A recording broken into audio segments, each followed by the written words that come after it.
هزینه ساخت و سود هر پروژه رو ببریم تا بهت بگم. 3 تا پروژه رو بهتون میگم. این پروژه دیساتک 10 21 واحد. این پروژه دیساتک 11 38 واحد.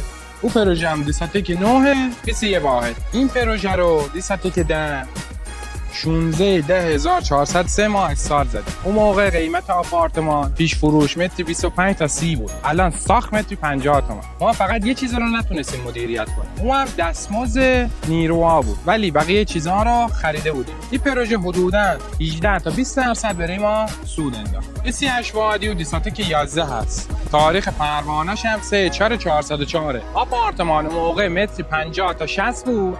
الان ساخت متری 50 تا 60 تومنه. این پروژه الان برای ما سود 15% میندازه اگر تا 1 سال دیگه بدیم تحویل. این پروژه هم دیساتک 9 21 واحد 6,403 ماه استارت زدیم. یه 40 رو دیگه کار داره. هزینه ساختم الان متری 50 60 تومن.